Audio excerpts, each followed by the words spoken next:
Hello people, just a quick update here. I've tested this Serpent 989E now a few times, but the weather conditions here in Norway are not very good for driving this type of car outside now because it's still cold, about 3 to 4 Celsius last time, and a bit wet on the go-kart track. So very little traction or grip. I also noticed sometimes when I drive this car and brake, the rear will come out and you see it turns around. Like if it's going in this direction and I hit the brakes, it usually turns around in one of the directions. I can spin around. And I thought about it, is that because of some setup problems maybe? So I have to tune the car better, or is it the rear tires that have not enough grip? I should maybe use some, they put on the tires, foam tires, what is called additive or additions. Yeah, I'm not sure of the English word, but they have some fluid that they put on the foam tires. But some people say you have to use a vacuum camber to get that to soak into the foam, and you have to keep it like that over the night, maybe, at least if you don't have this vacuum camber. So I'm not going into that type of preparation of the tires. I just like to use the tire stock, and some people use the tires also, if not stock, by that I mean I don't gonna use some fluid on the foam tires. But then I started to wonder, all right, the car looks to be okay adjusted with the setup. So what can keep the car for doing these turns, these spins when you hit the brakes? And then I thought maybe I'm hitting the brakes too hard, because if I lock the rear wheels, then maybe that could happen, that they will slide and slide because you have very low traction now. And if it starts to slide, maybe they slide very easy and even, better than the front wheels turn. So you can make the car spin around. But then I thought also I had seen on YouTube other people drive these cars. Of course, if you look on a video like a pro man are driving on a really good track with good, very high traction, you don't usually see that because they are just going very fast around the laps. And of course driving perfect, so you don't see the mistakes, what would happen if they really hit the brakes hard. But then I saw some other, like bashers, or what to call it, that were just driving like me on a parking lot or something like that. And I started to see, okay, they also have this spin when they hit the brakes. So I searched the internet and I found a forum where some people were explaining how these cars are working. And one thing they told was that because you have the one-way bearings in the front there, the front wheels will just spin freely even when you hit the brakes. So the brakes are only working on the rear wheels. And you can see that because if I hold the rear wheels are, you can see that the front is spinning freely now. It's turning freely around, nothing at all. It's only when I go backwards you can see they are dragging, they are locked. That's because of the one-way bearings. So in fact this car have only brakes in the rear. I didn't know about that. And that tells me that you have to be more careful when using the brakes.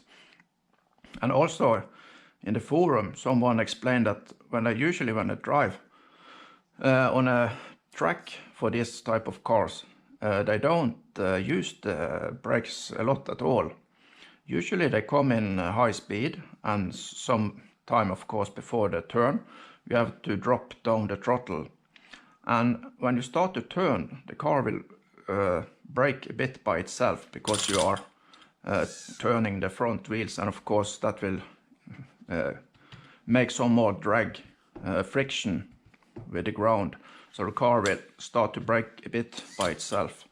And with the right setup, and if you have very good traction, the car will hold the turn because it have very good traction on the ground. So it will not slide off the track. But of course you have to check your setup and your tires and the traction you really have, and find out how high speed you can have in the different turns. But the point is, you don't use the brakes, or you don't use them very much at least. So you try to use the brakes as little as possible.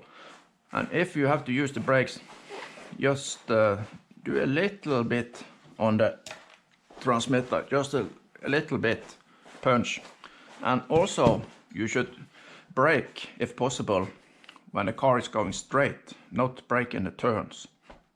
So if you come into a turn, do a little braking before, if you have to, before the turn, and then just drop the throttle so you are in idle, and just slide the car through the turn. And of course when you come in most of the turn, you can give maybe some throttle again out of the turn.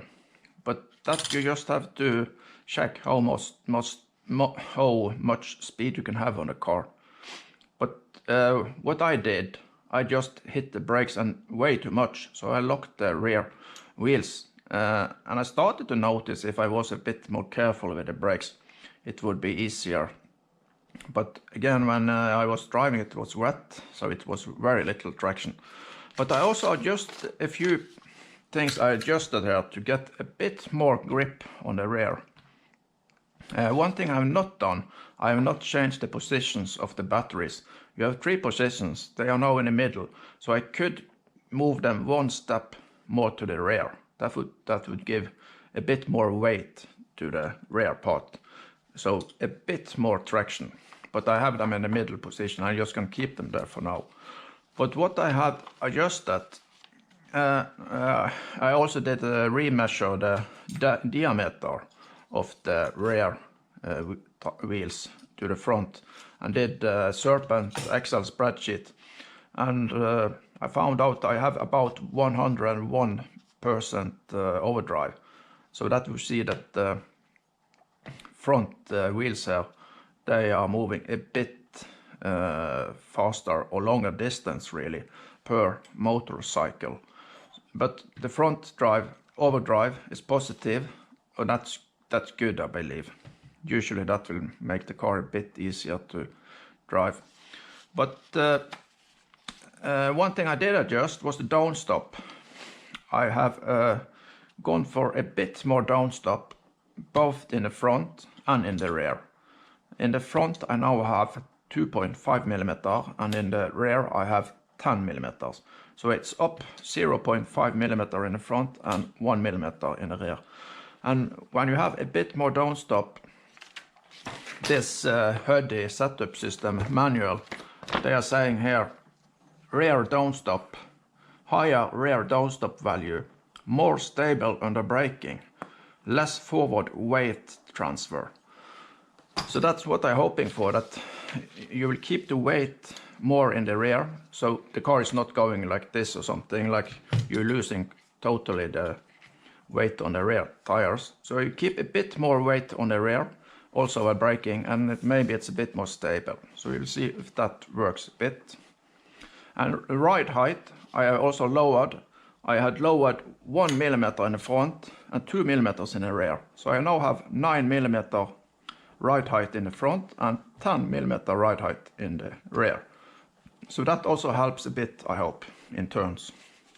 But for camber, I'm now at 1 degree in the front and just 1.5 in the rear.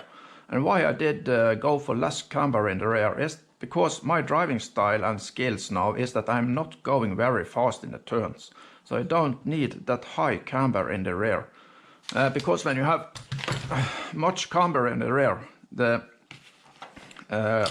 rear wheels will have like an engine, like almost like this. So it's only touching on the inside of the tire. That's because when you're going into the turn, the car will be pressed over to the side, and then you will have more grip. But I'm not going that fast, so I want more of the rear tires to be on the ground, so more flat. But of course I have 1.5 degree camber now, so it is touching more on this inner part of the rear tires. But more contact, and since I'm not going that fast in the turns yet, I believe I will have a more flat tire now, so more of the tire is in contact with the ground, the asphalt. That will give me more traction, and I hope that will stop the car a bit from sliding out with the rear part. Also when I'm going straight, also more of the tire will be in contact with the ground. And then I have not done anything to the toe. That's as before. Yeah, that's really what I've done. I cannot see that I've done anything more. So again, a bit more downstop, ride height lower, and camber a bit less in the rear. So I hope the rear tires will be more flat now and have more contact, more grip, more traction. And also maybe the most important thing is that I learned that you should not use the brakes very hard, so you lock the rear wheels. So I will brake more carefully, and I also can set down the travel, also the braking or the reverse speed, if you call it that, on the transmitter. So even if I push the brakes a bit too much, it will not brake that hard. So I will test again when it is more dry outside and a bit warmer. And I will see if the car is more easy to drive, or yeah, a bit easier for me at least. But what else I could say about this car is that it's a fantastic car. It's very easy to work on the setup, I think. Just a bit little space here in the rear when you adjusting the downstop, and you have to remove the shocks, and you also have to release the sway bar, and to do that I also have to release this rear body mount, or what to call it. But it's not a lot to do, it's just 3 screws or something like that, so it's quite fast. As everything else is easy to work on. Adjusting the ride height, the camber, the toe, yeah, check the droop, and what they call it again.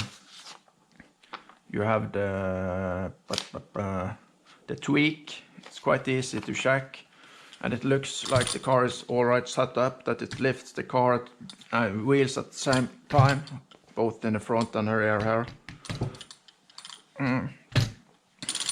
So I would say it's a very nice car. And it's got crazy high acceleration, and also maximum speed. I believe it's about 120 kilometers per hour. I haven't measured that exactly yet, because my GPS was fooling around, not working all the time. Maybe because I did place it here too close to the receiver and the servo. Maybe they have interrupted with the signal. So when I moved the GPS to the rear, it started to work more better. And also because the first time I drove it, it was on an asphalt location where it was very dusty, so that made it very little grip, little traction. So if I gave too much throttle, the rear wheels would spin. Also the last time, as you saw on the go-kart, it was wet and very cold, so also very little traction, and also the rear wheels started to spin if I was too hard on the throttle. And just a little turn, certainly the car would start to spin on the asphalt. So next time I will wait now till it's dry and warmer, at least 10 degrees Celsius and completely dry. So I'm not into this bad condition. And then we will see what maximum speed we get, but the speed is more than enough, and I will start to drive it more on the go-kart track. And it will be interesting to see if I get the feel of using the brakes correct. Again, don't use the brakes too much, then you will see the rear coming out all the time. And now also it's a bit lower and the don't stop is a bit more. So I hope we have some more traction on the rear wheels, and if I use the brakes correctly, it will take the turns much better. And yeah, we will see when I come back from my next experience. But it's a different car to drive than the other cars I have. The GT car, that's rubber tires, and it's got brakes on all, both in the front and rear. So that's a car that's more easy to drive, I would say, at least in the beginning. But this car have way more acceleration and also higher top speed, and it should really be able to take the turns at higher speed if you have the traction. So this car is lighter. I don't remember, let me see, maybe I have the result there. This car with batteries are 2,925 grams. 2,925 grams. So it's a bit under 3 kilos, this car with batteries. The GT car, let me see here. The GT car with batteries are 3,686 grams. So a bit more than a half kilo more weight with the GT car. So of course, when you have a lighter car, it would be possible with a bit more acceleration. So yeah, that's all really. So I come back later when it's better weather and I can really start to drive this car like I want on a go-kart track. Bye bye.